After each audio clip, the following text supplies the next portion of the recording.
I'm Kirsten Brand, and I'm a local yokel. I was born at the Jubilee Hospital, and I worked at the Jubilee Hospital in order to finance my painting all these years. I finished my nurse's training in January 1966. Studied painting in high school. I actually went to Vancouver School of Art when I was in school. And then when I graduated from high school, I got a scholarship to the Banff School of Fine Arts. And at that point in time, I decided that I really needed some way to finance my art. So I enrolled in nursing school at the Royal Jubilee Hospital. And so the nursing really helped finance my art, and I was able to work permanent part-time and full-time. So the permanent part-time enabled me to go to Victoria College of Art for 4 years and to UVic for a year, and to do many private studies as well. One with Jim Gordonier, we did quite a bit with Jim Gordonier. And Fleming Jorgensen, who has passed away sadly, and Jim too. We lost him this last year. So I've enjoyed a lot of painting subjects on Vancouver Island and Salt Spring Island, St. Mary Lake, tulips, Butch Arts. Butch Arts Tulips was one of my first series, quite a long time ago now. And also Dallas Road and the cliffs, and I love Victoria and Vancouver Island. When I retired from nursing, and my husband he actually retired from the Royal BC Museum. He became a facilities services manager, but before that he was in archaeology. So we did a lot of traveling of BC and all around, and really fell in love with the environment. It became very important to me, the environment. So when we retired, we bought a little RV, a small one, and took off. And for 11 years we went to the deserts, maybe 2-3 months of the year. We explored different deserts, the California desert, up and down Nevada. Now I've forgotten Arizona, all around there. And really fell in love with the desert. At first, it seemed like a very strange place because there was no green like BC, right?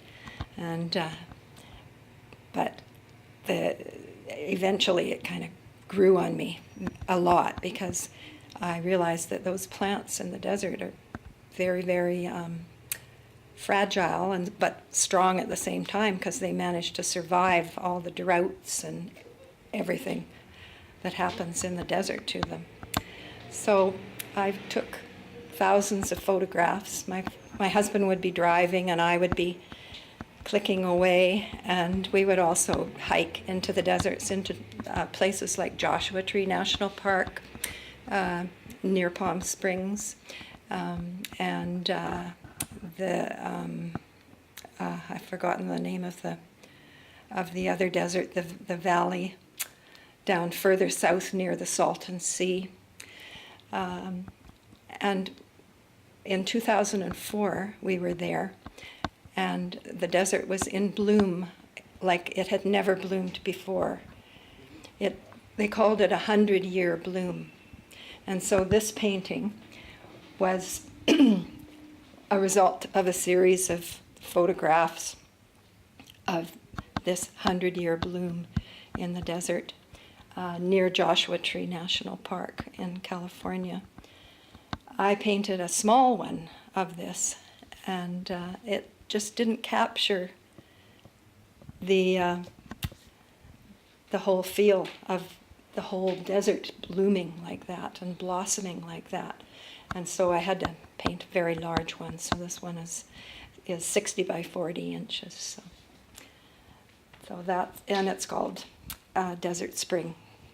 And desert springs usually happen in April, but it does depend on the rains. And apparently this year in California, they've had more rain than they've had in a long time. So again, they're experiencing an incredible bloom. And I've actually gotten an email with photographs from some friends down there, and you're seeing all these wonderful, wonderful flowers and colors again like that. This one is desert mistletoe at Joshua Tree Park. I didn't know that there was such a thing as desert mistletoe.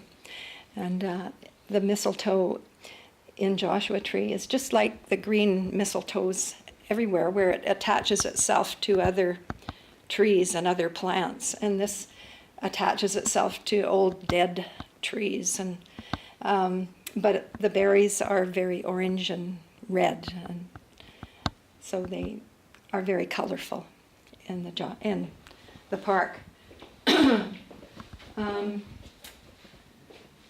Got a few. This was in a drought situation later in the desert. This one is a blooming Palo Verde, and I fell in love with that image because it looked like a ballerina to me, like a ballerina dancing. Most of the Palo Verdes are rounder and fuller, and they bloom all over the place, and people in Los Angeles have them in their gardens as an ornamental plant. But this one looked like a ballerina, and actually my friend who bought this painting is an English country dancer, so I could see that it might have had an appeal to her. And what else do we have? I think we'll go over here to Small Desert Treasures, because this shows you what 1 square foot of desert looks like when things are in bloom. There's a number of different blossoms and all kinds of interesting things going on. And that is after the rains. And I think that's, oh yes, and the dyeweed. There's a lot of plants in the desert that have hundreds and hundreds of stems, and I guess they have to have hundreds and hundreds of stems in order to gather any kind of moisture or dew in the mornings. And so that was fascinating to me that they had all those stems, and so I made it into a drawing.